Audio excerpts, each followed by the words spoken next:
नमस्कार। India debate में आप सबका स्वागत है। मैं हूं आशुतोष पाठक। दोस्तों, कल आपने देखा कि हमारे स्टूडियो में बहुत सारे निवेशक आए थे, एजेंट बंधु आए थे। आप वो लगातार कल से वो वीडियो आप देख रहे हैं। लेकिन आज एक बहुत बड़ी खबर लेकर के मैं आया हूं, और वो खबर है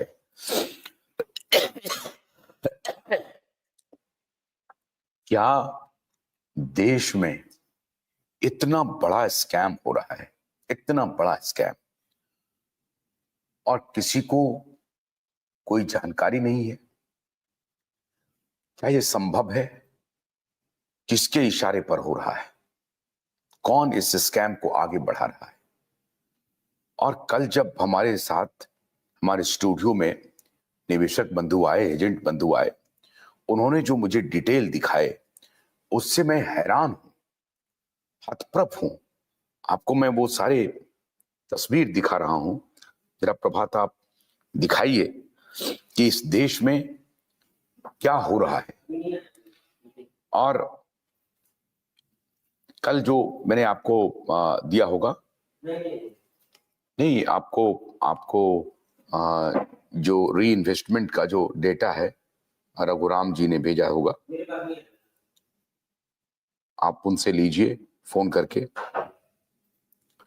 करोड़ों रुपए, 5,000, 10,000, 1,00,000, 2,00,000, 3,00,000 नहीं, ये करोड़ों रुपए री इन्वेस्ट कराए जा रहे हैं। और ये किनके पैसे हैं? किनके पैसे हैं जो री इन्वेस्ट कराए जा रहे हैं? कौन करा रहा है? किनके इशारे पर हो रहा है? इस पैसे की अदायगी कौन करने वाला है? और अगर इस प्रकार से यही वातावरण ये बना करके रखेंगे, तो आप कल्पना कीजिए, इस देश में ये सबसे बड़ा फाइनेंशियल स्कैम होने जा रहा है। एक तरफ तो सहारा के निवेशकों का पैसा वापस नहीं मिल रहा है, और हालांकि कल जो निवेशक बंधु आए थे,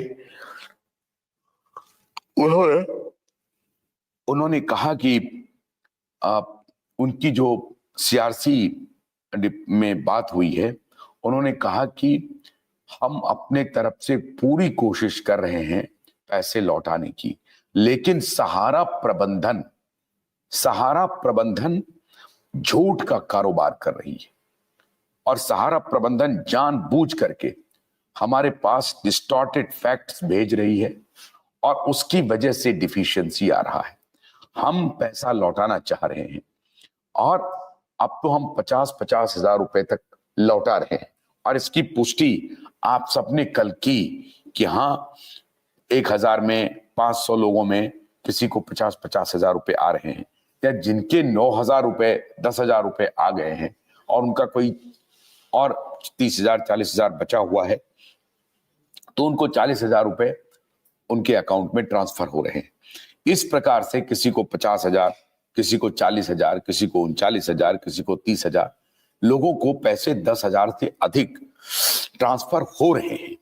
और इसकी पुष्टि कल निवेशक बंधुओं ने की, लाइव में हमारे साथ आकर के। लेकिन कल जो उन्होंने मुझे बताया, जो दिखाया, री इन्वेस्टमेंट का जो डेटा दिखाया, ये आज भी मध्य प्रदेश में हो रहा है। मध्य प्रदेश में मैं अपने उन सभी निवेशकों से यह कहना चाहता हूं कि आप को जो भी री इन्वेस्ट करा रहा है, वो आपको क्या क्या दलील दे रहा है, उनको यह समझाया जा रहा है कि अभी जो आप पैसे मांगेंगे सीआरसीएस से, तो सीआरसीएस आपको 10,000 रुपए देगा, और आपका पैसा तो 2 लाख रुपए है, 4 लाख रुपए है, 5 लाख रुपए है। तो आप ऐसा करिए कि मेच्योरिटी तक आप इसको री इन्वेस्ट कर दीजिए, और अभी 7-8 महीने में हमारा केस निपट जाएगा।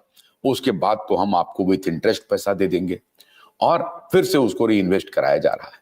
तो लाखों रुपये, करोड़ों रुपये री इन्वेस्ट कराया जा रहा है, और भोली भाली जो हमारे निवेशक बंधु हैं, भोले भाले, उनको गुमराह किया जा रहा है। ये गुमराह कौन कर रहा है? ये गुमराह वहां के स्थानीय मैनेजर कर रहे हैं, एजेंट कर रहे हैं, और अपने ही साथी को, जिनको कि अभी उनको पैसा लौटाना है, जिनका पैसा वर्षों से फंसा हुआ है, पैसे की लौटाने की बात हो रही है, उनको पैसा न लौटा करके उनके पैसे को रीइन्वेस्ट कराया जा रहा है। क्या ये जानकारी सरकार को नहीं है? अगर नहीं है तो हम ये फर्स्ट हैंड जानकारी सरकार को दे रहे हैं और सहकारिता मंत्रालय को ये जानकारी दे रहे हैं कि आपके नाक के नीचे में किस प्रकार का कुकृत्य हो रहा है। बहुत सारे निवेशकों ने हमें यह भी बताया। लोहानी विजय कह रहे नमस्ते आशुतोष जी, नमस्ते नमस्ते। आबिद अली सर नमस्कार नमस्कार। आबिद भाई आपको नमस्कार। बहुत सारे निवेशक ने कहा कि सहारा के उच्च पदस्थ जो मैनेजमेंट है उनको भी संभवतः इसकी जानकारी नहीं है, या एक प्रकार से उन्होंने खुली छूट दे दी है कि तुमको जहां से अपना जीवन चलाना है वो चलाओ। स्थिति क्या हो गई है कि जो एजेंट बंधु हैं उनको इनकम का उनके पास कोई साधन नहीं है। वो तो मार्केट से पैसे लेते थे और कंपनी में जमा करते थे, उनको जो कुछ भी कमीशन मिलता था उससे उनका परिवार चलता था। अब ये सारा कुछ रुका हुआ है वर्षों से, ना तो उनको कोई तनख्वाह मिल रही है, ना उनको कोई कमीशन मिल रहा है। तो वो इस प्रकार के जुगाड़ कर रहे हैं जहां से जिस किसी को भी वो कन्विंस करने की स्थिति में है कि आप री इन्वेस्ट कर दीजिए, और री इन्वेस्टमेंट का फिर वो कमीशन के नाम पर पैसा ले रहे हैं। पाठक सर नमस्कार। सर बेरमो बोकारो से सब गोलमाल हो रहा है। बिल्कुल ठीक कह रहे हैं तिवारी जी, बिल्कुल गोलमाल। एजेंट नहीं कर रहा है सर। अवधेश सिंह बोल रहे हैं एजेंट नहीं। अवधेश जी फिर ये कौन कर रहा है? अगर एजेंट नहीं कर रहा है तो कौन कर रहा है री इन्वेस्ट? आप फिर कहेंगे कि जो निवेशक है वही कर रहे हैं। निवेशक क्यों कर रहे हैं री इन्वेस्ट? उनको क्या मिल रहा है? उनको कौन बता रहा है ये बात? और एक दो की संख्या नहीं है, बहुत बड़ी संख्या चंका खोर को गुमराह कर रहा है। चैनल दिशा विहीन होता जा रहा है। ये कौन सज्जन? मैं आपसे ये आग्रह कर रहा हूं कि ये बताइए कि ये जो री इन्वेस्ट किया जा रहा है, क्या ये गुमराह की बात है? री इन्वेस्टमेंट के हमारे पास कागजात है, और ये नवंबर दिसंबर के कागजात है। नवंबर 2010-2024 के कागजात है। ये जो क्या नाम है इनका, सुरहत्ती जी, ये क्या लिखते हैं? ये MUZ अनुपम किशोर। मैं आपसे ये कहना चाहता हूं अनुपम किशोर कि आप ईमानदारी से बताइए ये बात, क्या ये सच नहीं है? अनुपम किशोर क्या ये सच नहीं है कि आप री इन्वेस्ट कराए जा रहे हैं? अवधेश जी बताइए, अगर एजेंट नहीं कर रहा है तो कौन कर रहा है? आप लिख रहे हैं ये बात कि एजेंट नहीं कर रहा है, तो कौन री इन्वेस्ट करा रहा है? आप बताइए। और री इन्वेस्टमेंट के लिए आप उनको बोलिए प्रभात को ज्वाइन करके वो सारे कागजात दिखाएं। उनको सतीश चतुर्वेदी को बोलिए कि उनके पास जो भी कागजात है वो हमें दिखाएं। ये देश का सबसे बड़ा स्कैम हो रहा है, सबसे बड़ा स्कैम, और इस पर सरकार की नजर नहीं है। अवधेश पाठक सर ये सब हवाई बात है, कोई इन्वेस्ट नहीं हो रहा है तो फिर ये डॉक्यूमेंट्स कहां से आ रहे हैं? नहीं हो रहा है तो ये डॉक्यूमेंट्स कौन लेके आ रहे हैं? मैं आपको बता रहा हूं, उसके जो प्रमाण पत्र दे रहे हैं आप, प्री इन्वेस्टमेंट के कागज दे रहे हैं आप, सर्टिफिकेट दे रहे हैं, और उस सर्टिफिकेट में लिखा हुआ आ रहा है नवंबर 2024। तो ये कौन कर रहा है? आप ये कैसे कह सकते हैं कि री इन्वेस्टमेंट नहीं हो रहा है? री इन्वेस्ट जहां कार्य चल रहा है जमाकर्ता की सहमति से चल रहा है। मैं वही तो कह रहा हूं, जमाकर्ता की सहमति से चल रहा है। आप जमाकर्ता को क्या कह रहे हैं? जमाकर्ता को इतने वर्षों से पैसे नहीं मिल रहे हैं, सुप्रीम कोर्ट में केस चल रहा है, सहारा कंपनी हाथ झाड़ रही है, और आप कह रहे हैं कि जहां चल रहा है जमाकर्ता की सहमति से चल रहा है। अनुपम किशोर आप बरगलाइए मत, झूठ मत बोलिए आप इस तरह से आकर के झूठ मत बोलिए हमारे चैनल पे आकर के। हमारे चैनल पर फ्रॉड काम मत करिए आप। मैं आपको चेतावनी देता हूं अनुपम किशोर, इस तरह का फ्रॉड हमारे इस पे लिखेंगे आप, फ्रॉड काम मत करिए। अभी आपने कहा कि कहीं नहीं हो रहा है, चंदाखोर चंदा चोर। मैं चंदाखोर के साथ खड़ा नहीं हूं, मैं निवेशकों के साथ खड़ा हूं। आप समझिए इस बात को। और अभी लोगों ने जब मुझे बताया नवंबर 2024 का डॉक्यूमेंट दिखाया री इन्वेस्टमेंट का, और आप अभी खुद कह रहे हैं कि जमाकर्ता की सहमति से हो रहा है। जमाकर्ता की सहमति कौन ले रहा है, कैसे आप ले रहे हैं? जमाकर्ता की सहमति से ही आपने 86,000 करोड़ रुपए लिए थे। असहमति से लिए थे क्या? सहमति से ही तो पैसे लिए थे आपने। जब आप सहमति से पैसे लिए तो फिर आप उन्हें सहमति से पैसे वापस क्यों नहीं कर रहे हैं? क्यों नहीं कर रहे हैं? उनकी मैच्योरिटी पूरी हो गई है, क्यों नहीं कर रहे हैं?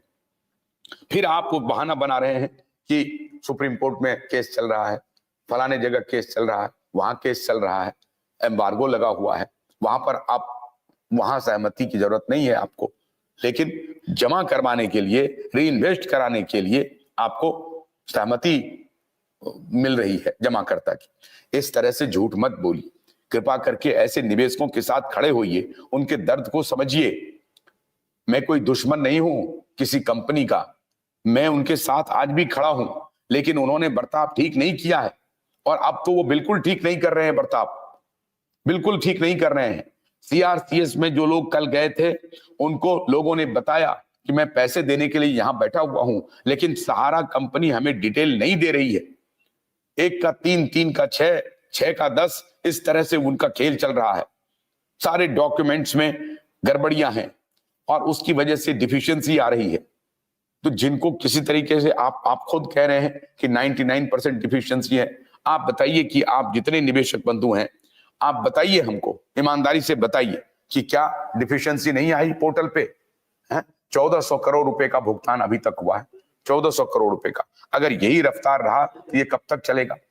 अगर अगर अगर आप भुगतान, आपको ये था कि हम बहुत तेजी से भुगतान कर देंगे, तो आपने 31 दिसंबर 2025 तक क्यों भुगतान करने का लिया समय? क्यों लिया बताइए आप?